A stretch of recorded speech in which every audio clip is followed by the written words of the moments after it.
Welcome. We thank you for joining us in worship. You are not here by accident, but God is predestined that we be here together at this point in time. He has a word for us. For you, yes, and even you. He has a word for me. To all, I speak God's blessings upon you and yours, that you will have the joyous and most harmonious Thanksgiving, and that will express our love and our gratitude to God who has given us his mercies. We cannot thank you enough for your support, your prayers, your gifts, or your offerings. You have been a blessing to us and for us. And for that, we appreciate you. And now we're ready to hear the word of God. Again, welcome. Please stay with us until completion. This is the time that we are going to present the subject of conversations at the tables.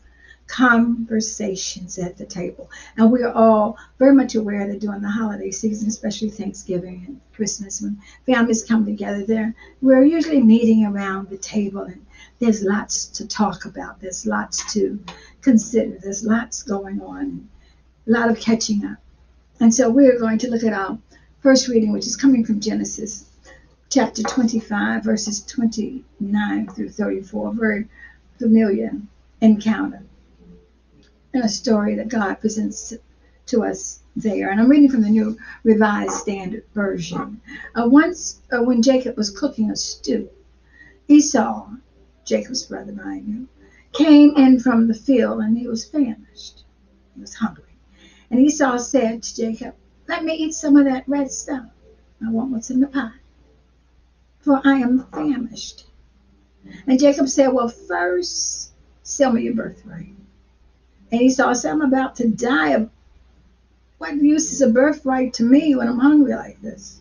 He says, "Man, give me what's in the pot." And Jacob said, "Swear to me first."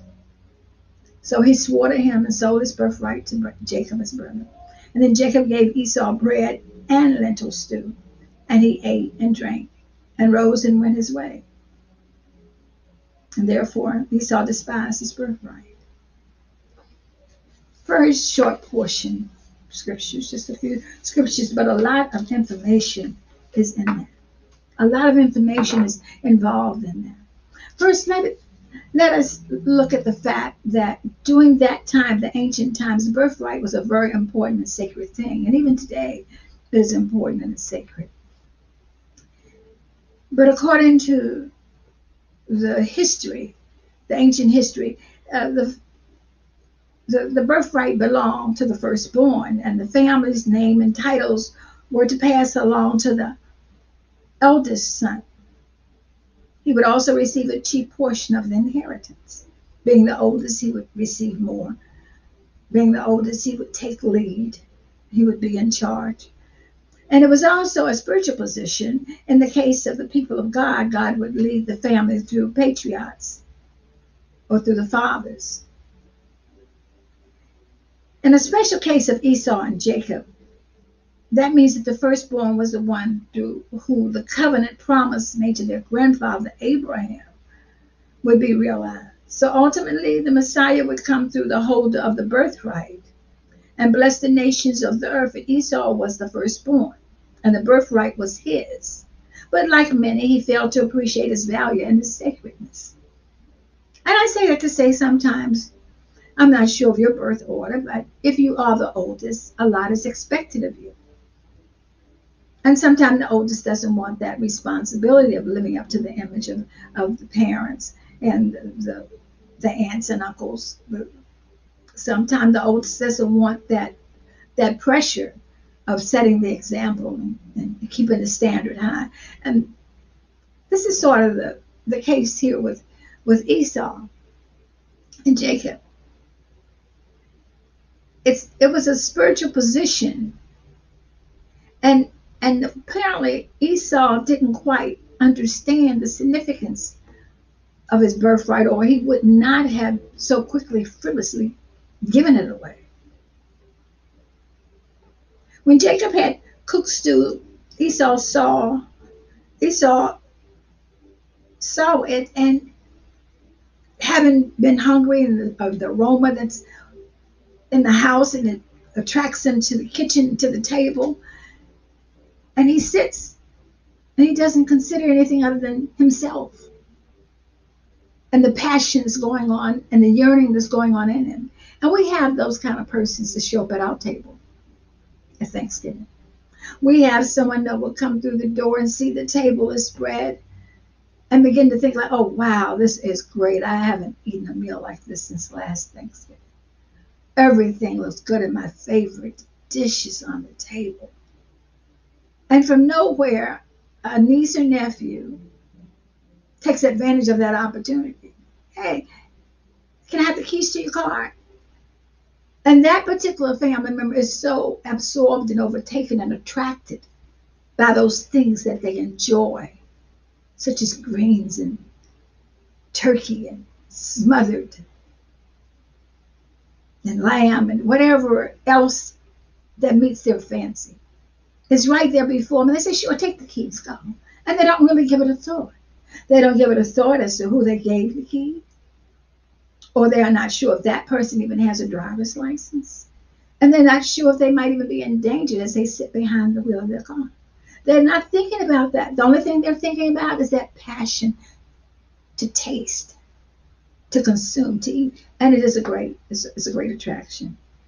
A platter of food is a great attraction for most. And when you come through the door and you're hungry already, and many of our guests are traveling or have traveled in the past, and we can recall they come through the door and they're exhausted, and they smell the aroma and like, wow, nothing else matters. Throw their jackets on, throw their hats on the stand, and you almost have to tell them, wash your hands, please, before you come to the table.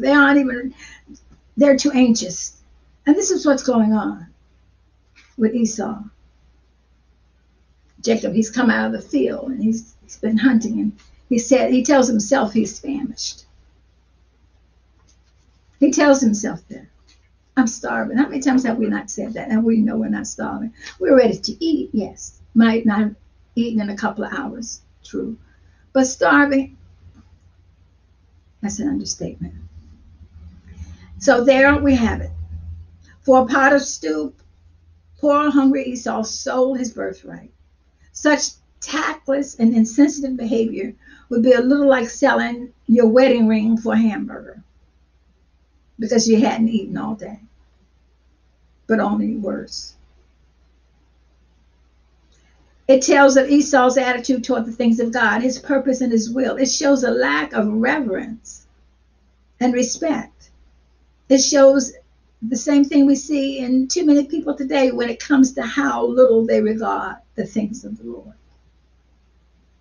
We just kind of overlook it for the things that we desire, the things that we want to touch and eat and enjoy. We do not usually use the word today for what is originally meant. But today we immediately think of coarse or suggestive, lewd, vulgar language. Well, those things are profanities, but the definition of profane is used in the scripture, which is what Esau was called. It actually has a wider meaning. It means a lack of holiness. If you take something holy and good and you treat it with contempt or disrespect, then you have profaned it.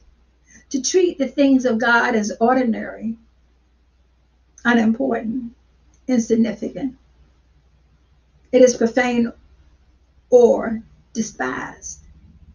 It shows a lack of godliness. And this is what Esau showed, a lack of gratitude for the position and the posture that God had placed him in. And I'm saying that to all who are firstborns. You are in an honorable position. And yes, you do have the responsibility to measure up and set example for your siblings. And you might have failed, but it's not too late. Did I tell you the title of this message is Conversations at the Table? Yes. Lots of things we talk about when we're with family members during the holiday season. Whenever we're around them, whenever we invite them over, conversations go into place. Let's just take a look in the book of Daniel. And let's just look at the character of Daniel himself in the first chapter. We find that Daniel is asked to the king's table. The king's table spread with delicacies, all of which Daniel did not elect to partake. And why would he not want to partake of the foods of the king?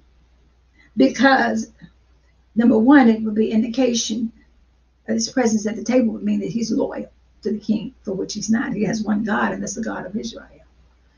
And secondly, the delicacies, the foods of choice were actually unclean foods, according to Daniel and his faith in his God. They were unclean because they were sacrificed to their idols. So for those three reasons, he doesn't want to appear to be loyal to the king, for which he's not. He's not bowing down to the king. He's not considering the king. The foods are unclean. And thirdly, they're offered to their idols.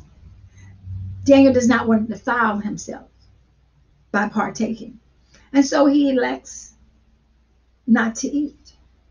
And of course, the palace master is concerned because he's saying, if by chance you become fragile or undernourished,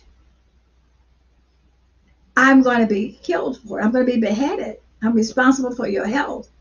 The king is giving me charge to see that you eat well.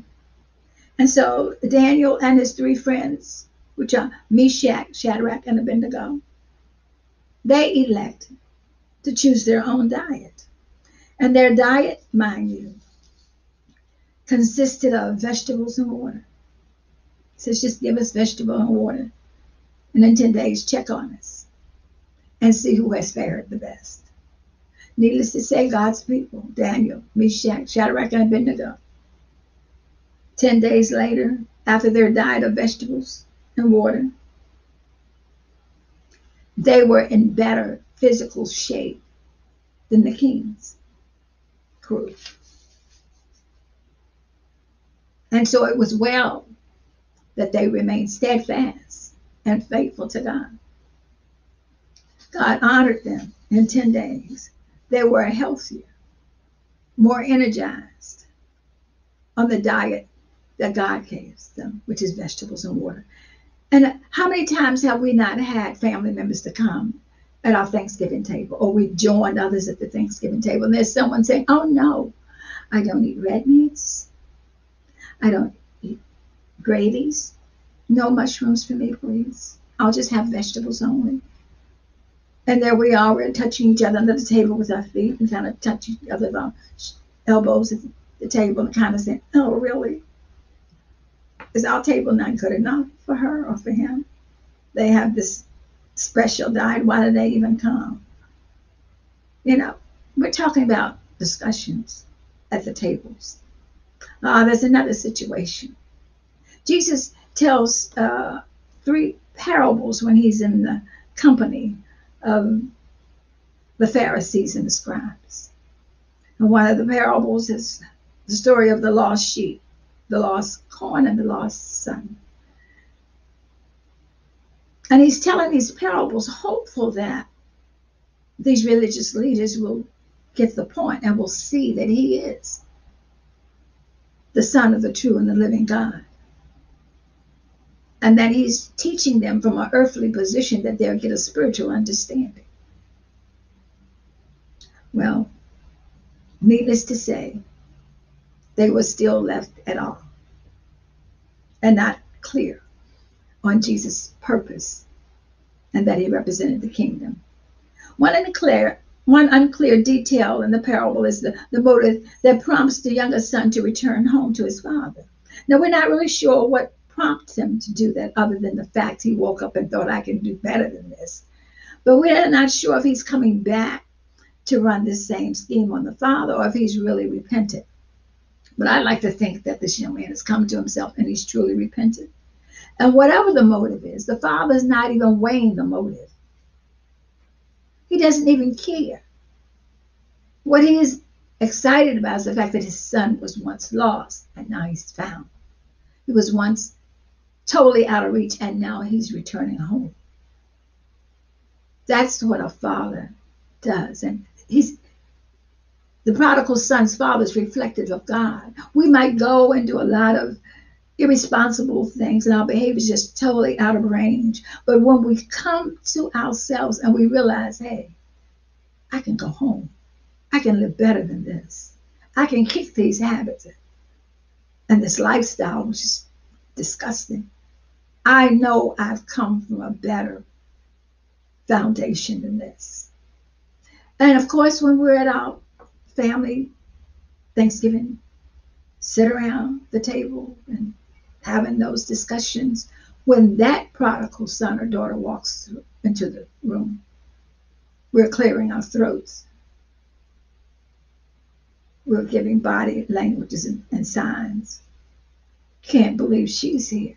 She's been gone all these years. I remember when she wrecked my car. Or I remember loaning him money and now he shows up. But somebody around that table, of all the delicacies and the fine dishes, are glad to see him, glad to see her. Come on in. We're happy. And to make a big thing over him. And the others sitting around the table are like, hey, it's like the prodigal son's brother. We've been here all the time. We don't get a big hoop-da-ha. And sometimes we might even mention, and of course that's when we're ruffling feathers around the table. We're talking about conversations at the tables. But aren't we so glad that this prodigal son came home? And we're terribly sorry that the prodigal son's brother felt indifferent, would rather not have seen his brother return. And there's some that sit around our tables, in our homes, in the comfort zone that we call safety. And somebody around that table really doesn't want to see a brother or sister. And when they come home, they're very disturbed by it. Sometimes even to the point that they might get up from the table and take their plate into the den, out on the patio.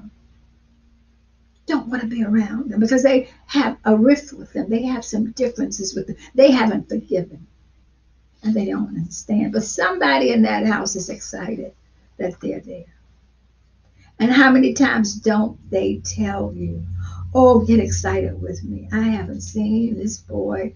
I haven't seen this girl. I haven't seen this child in years. And I'm glad that they're here. Get them what they want. And we're like, really? What about us? What about us? We've been here all the time. These are conversations at the tables.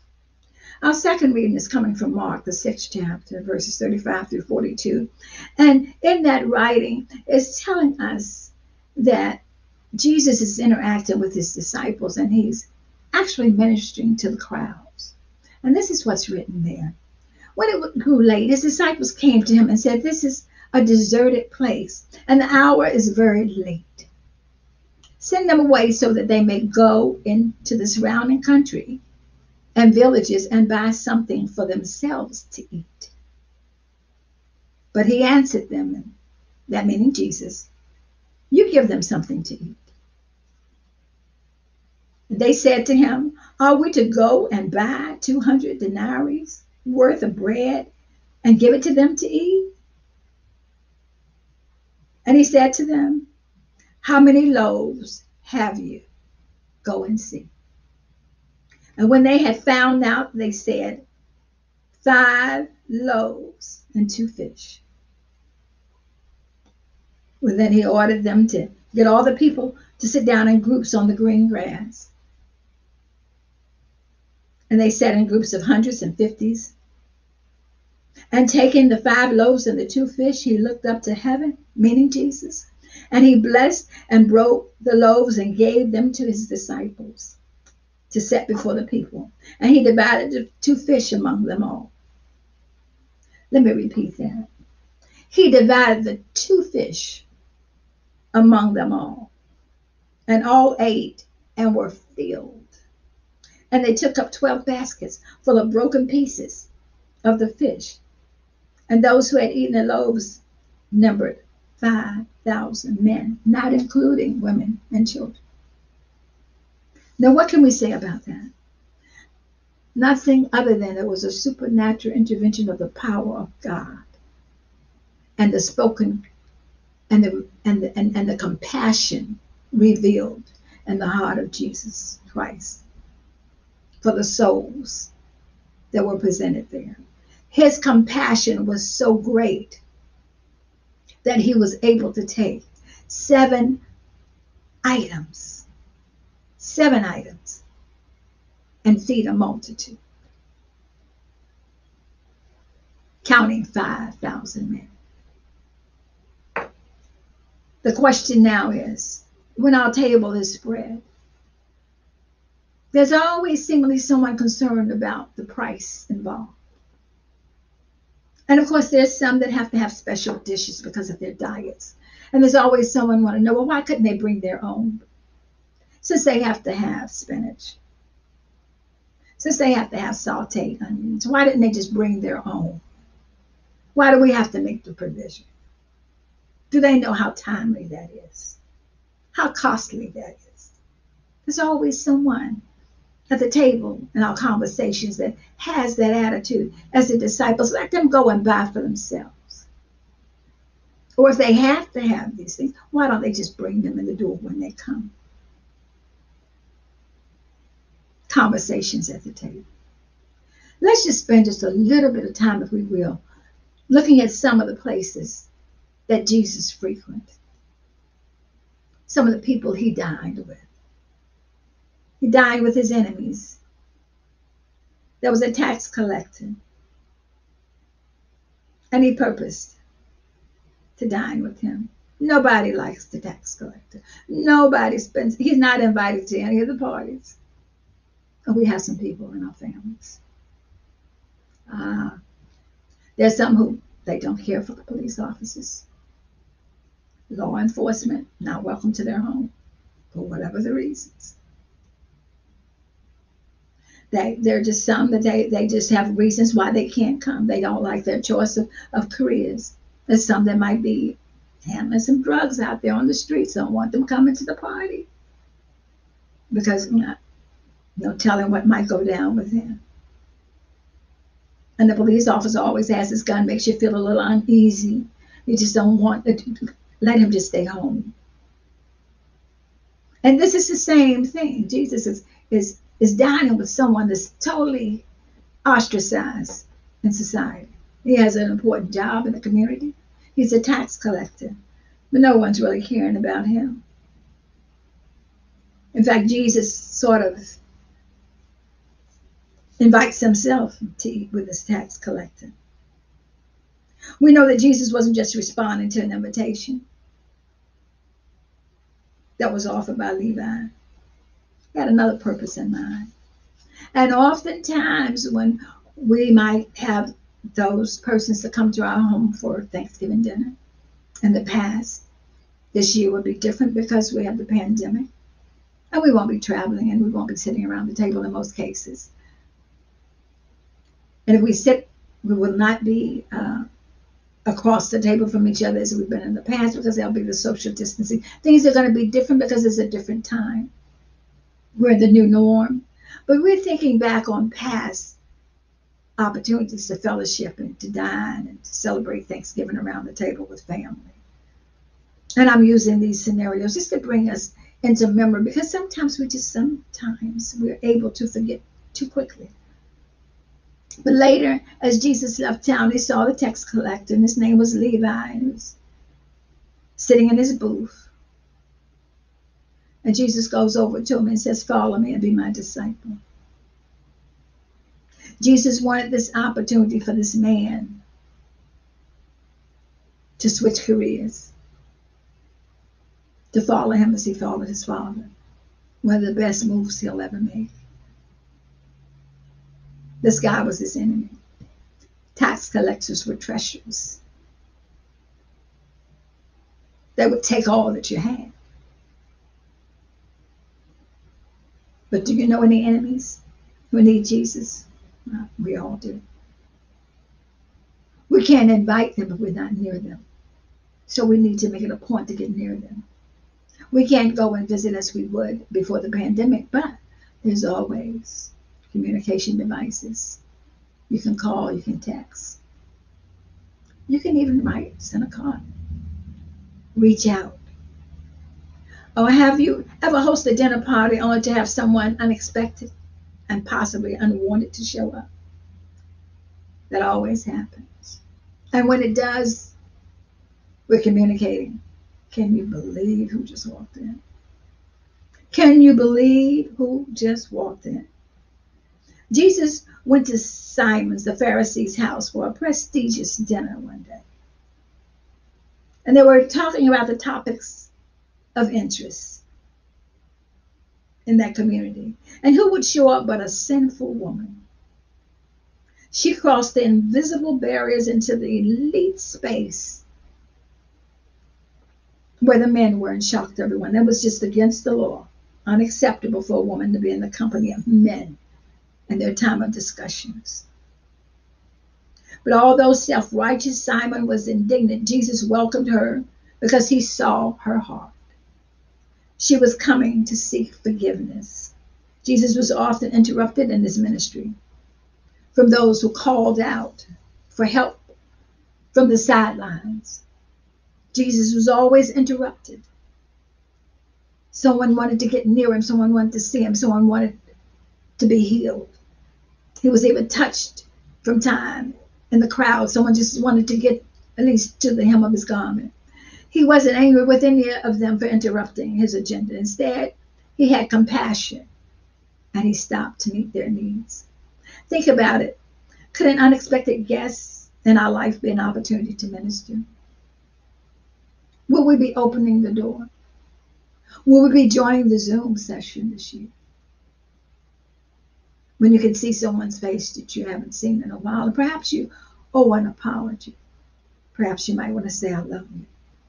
You might want to say, I forgive you. Better yet, you're just not going to join the Zoom team. Oh, the family's going to miss you. We will be doing a different approach to Thanksgiving. So we'll do conference calls. As many as possible will share perhaps a prayer on the phone or share their blessings. Some will Zoom. Some will be on Facebook. We'll be doing whatever it takes to communicate and connect, as we always have, as best we can.